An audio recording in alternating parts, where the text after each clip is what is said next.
Ao encontro da sombra, o potencial oculto do lado escuro da natureza humana. Organização de Connie Zweig e Jeremiah Abrams. Tradução Merle Scos. Editora Cultrix. Canal Le Conde.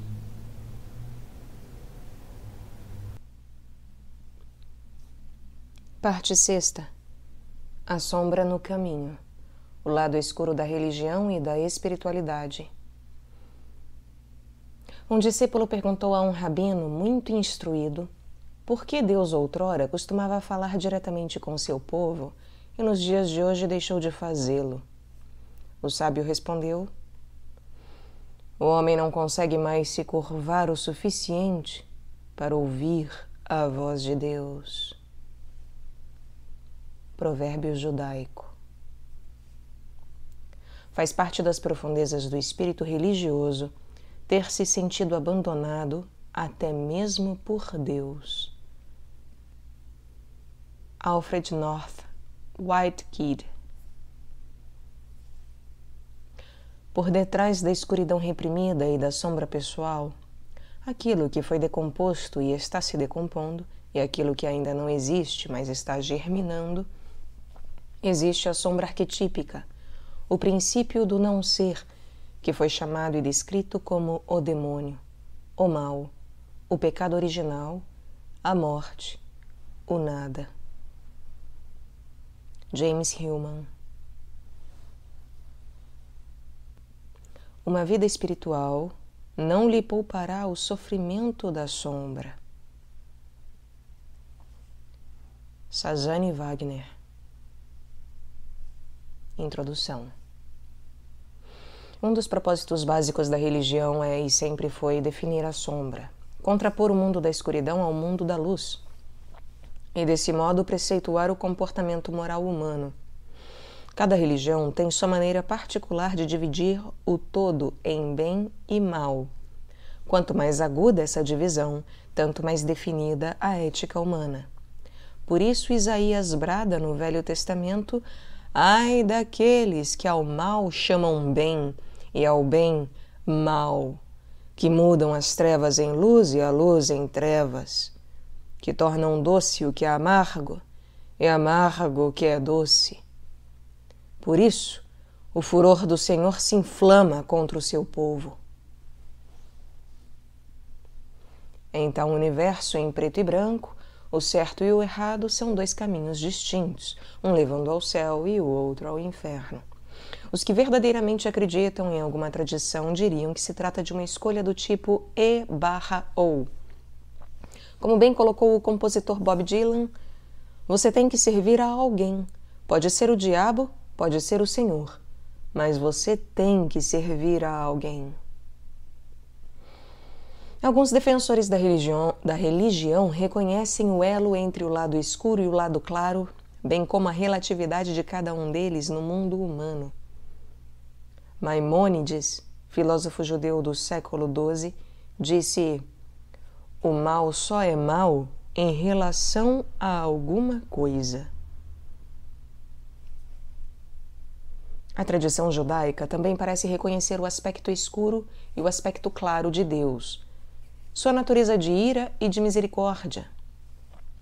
Enquanto o Deus cristão, que proclama "eu sou a luz", está para sempre apartado de seu irmão escuro, o diabo, que contém apenas sombra. As forças gêmeas do bem e do mal, da luz e das trevas, aparecem na maioria das tradições com variações desse tema. No taoísmo chinês, o conhecido símbolo Yin e Yang representa a aliança dos opostos que fluem um para o outro. Mas, além disso, cada polo contém o outro num eterno abraço, inseparavelmente unidos pela sua própria natureza. Mestres místicos e esotéricos, como os sufis, alquimistas e xamãs, cujas tradições permaneceram ocultas até recentemente, sugerem que a sombra e o mal não possuem uma realidade exterior objetiva. Pelo contrário, são energias deslocadas e incompreendidas dentro de nós. Como disse Joseph Campbell, quem é incapaz de compreender um Deus o vê como um demônio. Os místicos interpretam a sabedoria sobre o bem e o mal nos planos interiores. Em vez de preceitos de comportamento moral, os ensinamentos são vistos como fórmulas para realizar o trabalho espiritual. Nesse contexto, uma prática de meditação ou uma cerimônia xamânica visam ajudar o indivíduo a harmonizar uma energia maligna, tal como a raiva ou a luxúria, e devolvê-la a seu lugar apropriado no mundo interior. O poeta Sufi Rumi sugere essa ideia quando diz: se não viste o demônio, olha para teu próprio eu. Mais do que apresentar o demônio como um agente externo independente, os ensinamentos místicos afirmam a realidade da sombra interior. Suas práticas introspectivas oferecem um caminho para alcançarmos o poder de redimi-la. No hinduísmo e no budismo, o mal e a sombra são personificados em deuses e demônios contra os quais lutamos e aos quais pedimos bênçãos. Essas forças interiores, ou rakshasas, não sei, são vistas como partes da mente do meditador, iradas divindades interiores que representam o ciúme, a inveja ou a cobiça. Nas tradições ocultistas, que tipicamente se dirigem ao lado escuro com respeito e cautela, a sombra torna-se uma figura-chave da qual a pessoa depende. A magia negra, por exemplo, inverteu a polaridade preto-branco. Em termos junguianos, seus praticantes são possuídos pelo arquétipo da sombra. Certamente que Anton LaVey, chefe da Igreja Satanista dos Estados Unidos, e sua devoção às trevas podem ser compreendidos sob essa luz. Alguns buscadores espirituais veem seu trabalho de mentores ou gurus como trabalho com a sombra. O escritor Joseph Chilton Pearce, por exemplo, descreve seu relacionamento com a sua mestra em termos psicológicos. Sempre que eu estou perto dela, a guru, alguma oculta pane infantil se solta, algum diabrete espouca para fazer de mim um tolo diante da única pessoa a quem mais quero impressionar. A guru expõe algum outro fragmento do meu self. Não para me parecer ridículo, mas para trazer luz à minha escuridão, à minha sombra, algo que não consigo fazer por mim mesmo e que me ofendo quando o outro que não ela faz por mim. No entanto, para a maioria dos participantes da nova era, a sombra tem sido notável pela sua ausência. Buscadores são levados frequentemente a acreditar que, com o mestre certo ou a prática certa, eles podem transcender para níveis mais elevados de percepção sem lidar com seus mais mesquinhos vícios ou feios apegos emocionais. Como afirma Mark Barash, jornalista do Colorado, a espiritualidade, do jeito que foi reembalada para a nova era, é um bolo de amor e luz que dispensa a peregrinação, a penitência, a derrota e a queda, a tortura e a humildade. Recentemente, a sombra da espiritualidade da nova era começou a levantar sua feia cabeça. Muitos gurus estão tombando de seus pedestais e revelando suas fraquezas bastante humanas. Meditadores, desiludidos com o ideal da iluminação enquanto perfeição pessoal, voltaram-se para a psicoterapia a fim de trabalhar o ego, ou para uma espiritualidade mais centrada na Terra, mas um esforço de reavivar sua humanidade do que de transcendê-la. Muitos mestres espirituais trouxeram do Oriente seus próprios problemas pessoais não resolvidos, necessidade de controlar, desprezo pela fraqueza, sexualidade ingênua, fome por dinheiro. E, em muitos casos, seus grupos ganharam a forma dessas forças. O psiquiatra James Gordon, autor de The Golden Guru, The Strange Journey of Bhagwan Sri Rajneesh, enfim, o Guru de Ouro, a estranha jornada de Bhagwan Sri Rajneesh, disse até suspeitar de uma correlação entre os medos e desejos que ficam sem ser encaminhados no líder espiritual, a sua sombra, e aqueles que são consagrados pelo grupo como a composição do caráter ideal do ser humano. Ele disse suspeitar de uma correlação entre os medos e desejos que ficam sem ser encaminhados no líder espiritual, ou seja, a sua sombra, e aqueles que são consagrados pelo grupo como a composição do caráter ideal do ser humano. Por exemplo, quando Bhagwan começou a ensinar, ele censurou publicamente a pomposidade dos sacerdotes e a fome de poder dos políticos, e acabou caindo nas mesmas armadilhas que afirmara desprezar. À medida que começamos a retomar as projeções de sabedoria e heroísmo que alcançamos sobre os outros e a construir comunidades baseadas na honestidade e na aceitação dos limites humanos, podemos descobrir uma vida espiritual autêntica. Com esse objetivo, a parte sexta oferece algumas visões surpreendentes e profundas sobre o lado escuro da espiritualidade contemporânea. Mais do que tratar de questões históricas ou das religiões dominantes, optamos por enfatizar alguns dos temas prementes nos dias de hoje, num esforço para dar um passo na nossa jornada. No capítulo de abertura, o irmão David Steindl-Rast, não sei como se pronuncia, monge beneditino, critica a tradição cristã por deixar de oferecer uma maneira de integrar a sombra. Ele contrasta a mensagem essencial de Jesus, a qual, segundo ele, inclui a tensão entre a luz e a escuridão, como a interpretação dominante no cristianismo. William Carl Eichmann, professor e estudioso dos ensinamentos esotéricos, explora o encontro com os demônios pessoais durante a meditação. Ele sublinha diversos estágios de prática e oferece sinais indicativos para o praticante ao longo do caminho.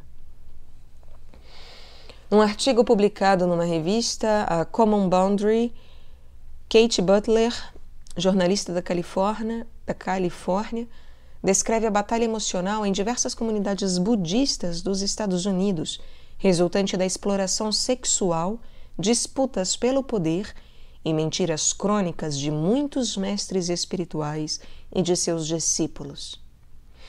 Essa exposição, sem pieguice alguma, já tocou a vida de muitos leitores e certamente irá perturbar e despertar muitos outros. Ainda como explicação desses eventos recentes, o filósofo da yoga George Feuerstein escreveu um ensaio para este livro a fim de explicar o que acontece à sombra do guru durante o desenvolvimento da consciência ao longo do caminho oriental de iluminação. Talvez nosso entendimento da iluminação como desaparecimento da sombra esteja incorreto, sugere George. É possível que continue a existir uma sombra fantasma muito semelhante ao ego fantasma. W. Brule Joy, médico que se tornou curador, descreve amplamente o lado escuro do crescimento espiritual no seu livro Avalanche, Reflexões Heréticas sobre a Sombra e a Luz.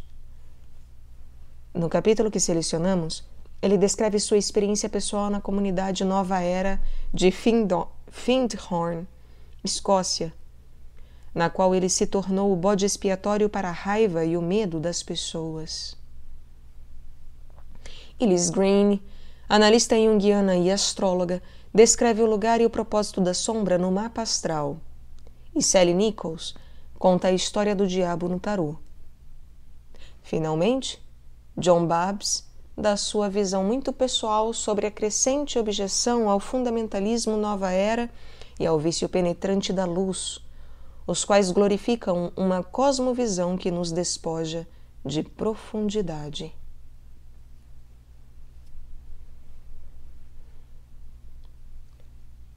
Capítulo 27. A sombra no cristianismo.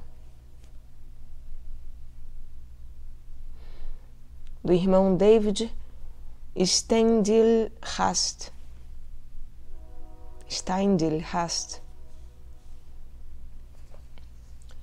Em contraste com outras tradições, os cristãos não têm se saído particularmente bem no cultivo de um método prático para integrar a sombra. Essa é, em outra parte, a razão de alguns dos problemas que hoje nos afligem.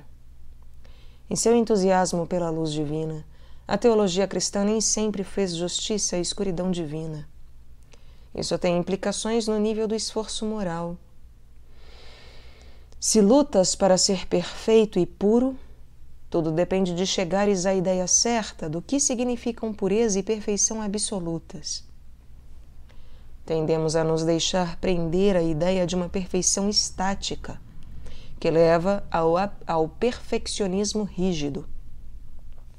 A especulação abstrata pode criar uma imagem de Deus que é alheia ao coração humano. No nível da doutrina religiosa, trata-se de um Deus totalmente livre de todas as coisas que consideramos escuras.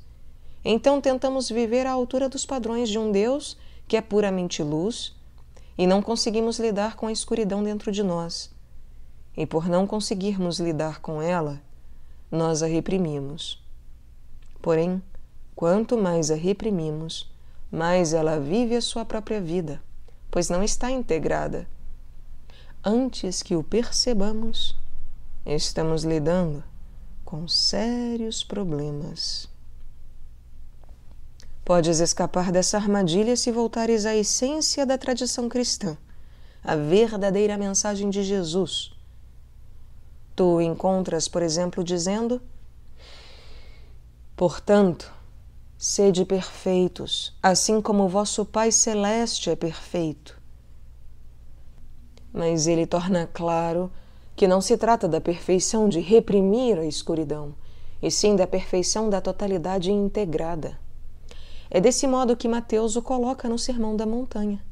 Jesus fala do nosso Pai Celeste que deixa o sol brilhar igualmente sobre o bom e o mal, e faz a chuva cair igualmente sobre o justo e o injusto. Fala-se da chuva e do sol, não apenas do sol, e fala-se do justo e do injusto. Jesus enfatiza o fato de que Deus obviamente permite a interação de sombra e luz. Deus a aprova. Se a perfeição de Deus permite que as tensões trabalhem para se resolver, quem somos nós para insistir numa perfeição na qual todas as tensões são suprimidas? Na sua própria vida, Jesus convive com a tensão e tem de enfrentar as trevas. E como cristãos vemos em Jesus como Deus é. É isso, na verdade, que os cristãos acreditam a respeito de Jesus. Nesse homem que é plenamente humano, como nós em todas as coisas, exceto na nossa alienação e na nossa culpa. Nesse ser humano podemos ver como Deus é. E esse ser humano morre, bradando: meu Deus, por que me abandonaste? Nesse momento, as trevas encobrem toda a terra, o que é, claro, uma declaração poética, e não necessariamente um relato histórico daquilo que então aconteceu. Nesse momento, Deus alcança a maior distância do próprio ser divino e envolve as trevas da mais absoluta alienação. Se a realidade de Deus pode envolver aquele que brada: meu Deus, por que me abandonaste? E que foi realmente abandonado por Deus e está à morte, então tudo é envolvido, a morte e a vida, bem como a tensão entre elas. E nesse momento, segundo o Evangelho de João, não é o prelúdio à ressurreição, Não é algo que será anulado pela ressurreição, mas é a ressurreição. Jesus dissera antes: "E quando eu for levantado da terra, atrairei todos os homens a mim." De acordo com a teologia do Evangelho de João, esse levantar é o ser levantado na cruz. Sua morte na cruz é o momento da sua glória. É uma glória ao inverso. A suprema vergonha é ser executado na cruz, mas aos olhos da fé, Jesus é levantado. Essa é a ressurreição. Essa é a ascensão. Essa é também a entrega do Espírito. Ele morre lançando um grande brado, quer dizer, com força, não a soluçar, e entrega seu Espírito. Nesse momento, o mundo todo é preenchido pelo Espírito Divino. O frasco se quebra e a fragrância se espalha por toda a casa. É profundamente poético. Não podes compreender o Evangelho de João sem a poesia. Ele é, do começo ao fim, um poema. E caímos em toda espécie de armadilha, porque geralmente deixamos de lê-lo como um poema. As implicações morais disso tudo estão profundamente enraizadas na tradição cristã desde suas primeiras afirmações. Tocamos aqui o fundo da tradição cristã. Contudo, essa integração de luz e escuridão não tem sido adequadamente explorada. Esse é o problema. As tradições nem sempre se desenvolvem de modo regular. Tivemos apenas 2000 anos. Existem tradições muito mais antigas. Dê-nos outros 2000 anos e talvez as alcancemos. Estamos, neste exato momento, num importante estágio de transição. Estamos começando a olhar para certas áreas que não enfrentamos há muito tempo. Essa área da integração da sombra é uma delas. Martinho Lutero viu-a, e a Reforma foi um período no qual essa área foi corajosamente enfrentada. Lástima que tantos erros diplomáticos de ambos os lados tenham levado a um cisma na Igreja e não a uma renovação. Lutero enfatizou uma convicção fundamental do Novo Testamento que a Igreja Católica só agora está alcançando, a saber, é pela graça que fostes salvos. Essa foi uma das primeiras verdades da tradição cristã. Não é por aquilo que fazes que ganhas o amor de Deus. Não é por seres tão brilhante e luminoso, nem por teres te purificado de toda a escuridão que Deus te aceita. Ele te aceita como és. Não por fazeres algo, não pelas tuas obras, mas pela graça foste salvo. Isso significa que pertences. Deus te aceitou. Deus te abraça como és, sombra e luz, tudo. Deus abraça pela graça. E isso já aconteceu. Mas onde se insere a batalha moral? Todos nós sabemos que ela precisa inserir-se em algum lugar. São Paulo, que diz, é pela graça que foste salvo, completa logo depois. Exorto-vos, pois, que leveis uma vida digna da vocação a qual fostes chamados. Mas isso é algo totalmente diferente de tentar ganhá-la. Muitos cristãos lutam para ganhar o grande dom. Como podes ganhar um dom? Estou simplesmente dizendo aquilo que Jesus ensinou, que Paulo ensinou, que a essência da tradição cristã ensina. Paulo diz, mesmo em cólera não pequeis. Isso soa contemporâneo aos nossos ouvidos. Pecado é a alienação. Não deixes que a raiva te aparte dos outros, mas tampouco reprimas a tua raiva. Sentes raiva, é certo, mas que não se ponha o sol sobre a vossa ira. Eis aí novamente uma declaração poética. Ela talvez signifique literalmente que deves recompor-te antes que a noite caia.